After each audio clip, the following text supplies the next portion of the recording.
Welcome to this masterclass on force and inertia. We will explore the fundamental laws that govern the motion of all objects. Our goal is to move from conceptual definitions to a rigorous mathematical derivation of Newton's laws. This roadmap outlines our progression. We start by defining inertia and mass as the resistance to change, followed by the first law. Then, we move to a quantitative derivation of the second law, which defines force.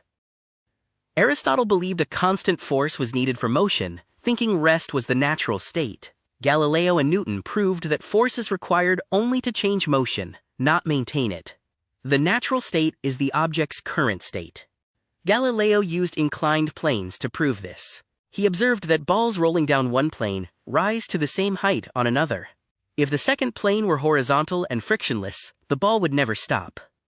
Inertia is the inherent property of an object by which it resists any change in its state of rest or uniform motion.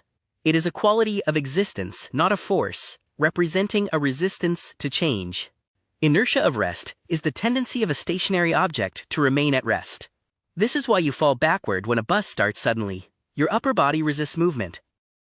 Inertia of motion is the refusal of a moving object to stop or slow down. This is why you fall forward when a bus stops suddenly. Your body wants to keep moving at the bus's speed. Inertia of direction is the tendency to maintain a straight path. When a car turns sharply, your body tries to continue straight, creating the sensation of being pushed to the side. Mass is the quantitative measure of inertia. A heavier object has more mass, making it harder to move and harder to stop. The SI unit of mass is the kilogram. We now enter the formal laws of motion. Newton's first law is the qualitative law. It tells us what happens when no net force is present and provides the first definition of force. The law of inertia states that every body continues in its state of rest or uniform motion unless compelled by an external force. If the net force is zero, the change in velocity is zero. From the first law, we define force as the external agency that changes or tends to change the state of motion or rest of a body. Without force, there is no change in acceleration. Before the second law, we define linear momentum, p, as mass times velocity. Momentum is the quantity of motion in a body. It is a vector quantity with units of kilogram meter per second. We now arrive at Newton's second law, the quantitative law. It provides a way to calculate exactly how much force is needed for a specific acceleration. Let's look at the rigorous derivation. The law of acceleration states that the rate of change of linear momentum is directly proportional to the applied external force. Force is the time derivative of the momentum vector. For derivation step 1, we set force equal to the constant k times the derivative of momentum with respect to time. We then substitute momentum p equals m versus into the equation. Assuming mass is constant, we pull m out of the derivative. The rate of change of velocity, dv dt, is defined as acceleration, a. This simplifies the equation. Substituting acceleration into the equation gives us F equals k times m times a. In the SI system, the unit of force, the Newton, is defined so that the constant k equals 1. The final result is force equals mass times acceleration, the backbone of engineering. This simple equation allows us to calculate the push needed for any mass to achieve a desired speed. For a constant mass, force and acceleration have a linear relationship. The graph of force versus acceleration is a straight line through the origin. The slope of this line represents the mass of the object. For a constant force, acceleration is inversely proportional to mass. This means a graph of acceleration versus the inverse of mass is a straight line, confirming that heavier objects accelerate less for the same force. Force is a vector, possessing both magnitude and direction. Acceleration always occurs in the direction of the net force. We use the principle of superposition to find the net force from multiple components. 1 Newton is the derived unit of force.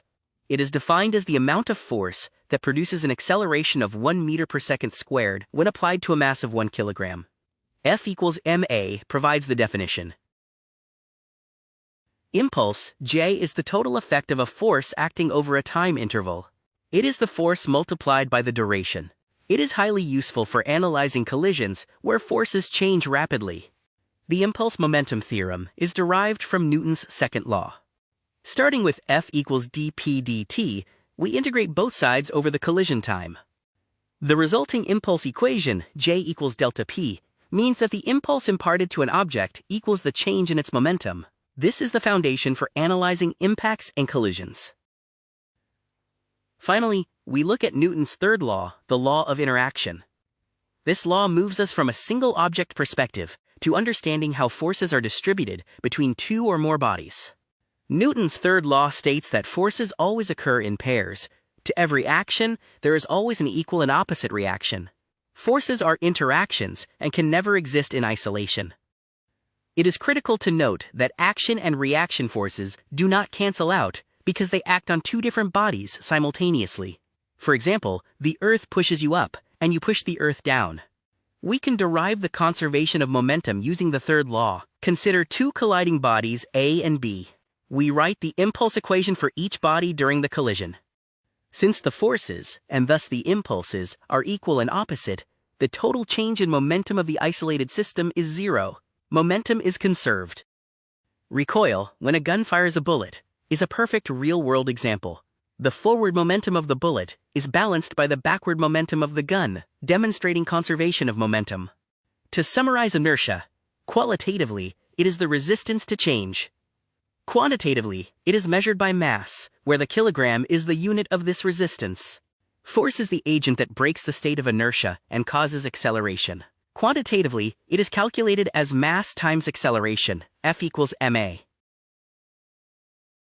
Equilibrium occurs when the net external force is zero. This means the object's velocity is constant, which includes being at rest or moving at a steady speed in a straight line. Do not confuse mass and weight. Mass is a scalar measure of inertia and is constant. Weight is a vector force, W equals mg, and changes with gravity. Rockets apply the laws by using momentum conservation. By pushing gas downward, the rocket receives an equal and opposite upward force, causing it to accelerate. Inertia is used in industry, such as in a centrifuge. The heavier particles have more inertia and resist the change in direction, moving to the outer edges to separate the mixture. The Newtonian synthesis, the first law defines force, the second law calculates it, and the third law tells us how it is distributed. These laws predict nearly all mechanical motion.